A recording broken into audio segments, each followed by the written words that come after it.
유럽과 미국을 중심으로 코로나19 확산세가 거셉니다. 세계보건기구 WHO는 특히 미국을 새로운 진원지로 지목했는데요. 네, 자세한 내용은 김지수 기자와 짚어봅니다. 어서 오십시오. 어서 오십시오. 결국 코로나19 여파로 도쿄올림픽까지 1년 연기가 됐습니다. 네, 어젯밤 긴급하게 전해진 소식이었습니다. 네. 코로나19 대유행에 따라 사상 처음으로 올림픽이 연기됐는데요. 일본 총리와 토마스 바흐 국제올림픽위원회 IOC 위원장은 전화통화로 도쿄올림픽을 내년으로 미루는데 전격 합의했습니다.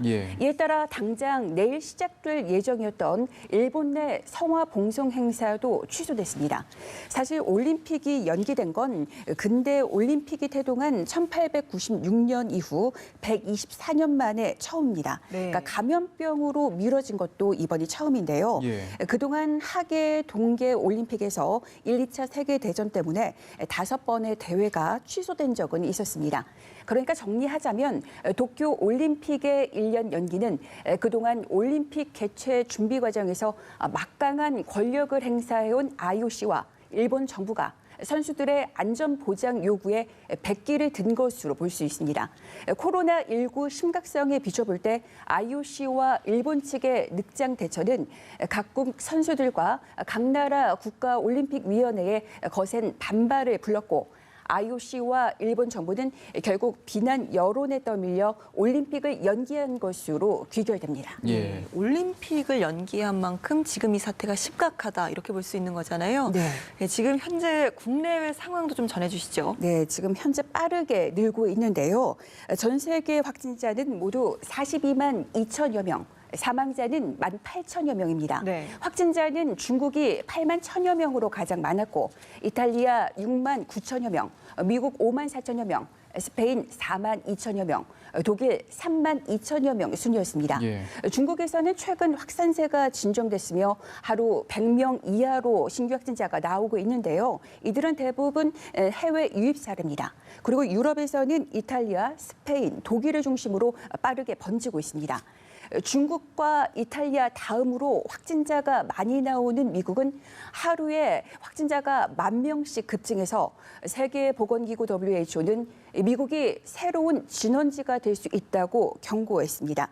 미국 상황이 심각해지면서 옆나라 캐나다는 바짝 긴장하고 있습니다. 캐나다와 국경을 접하고 있는 워싱턴주, 뉴욕주에서 확진자가 급증하고 있기 때문입니다. 네. 코로나19의 전파력이 이 정도까지 되는구나 하는 이런 짐작을 할 수 있는 감염 사례가 나왔는데요.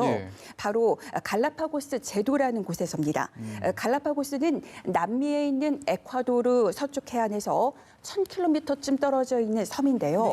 워낙 멀리 떨어져 있고 희귀 생물들이 많이 서식해서 살아있는 자연사 박물관으로 불리는 곳인데 이번에 4명의 확진자가 처음으로 나왔습니다. 그러니까 사람의 손길이 거의 닿지 않는 곳까지 코로나19가 침투한 겁니다. 그러니까 전파력이 얼마나 강한지 알 수 있겠습니다. 국내에서는 어제 하루 100명이 늘어서 9,137명입니다. 그리고 부산에서는 확진 판정을 받았던 30대 임신부가 퇴원할 예정이라는 소식이 전해졌습니다. 해당 임신부는 고위험군으로 분류돼서 집중 관리를 받았지만 특별한 증상은 없었던 것으로 알려졌습니다. 태아도 큰 문제가 없는 것으로 확인이 됐습니다. 네.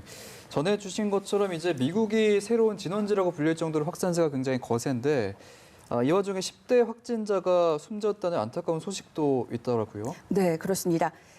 미국 로스앤젤레스에서 10대 청소년이 코로나19로 사망했다고 현지 언론이 보도했습니다.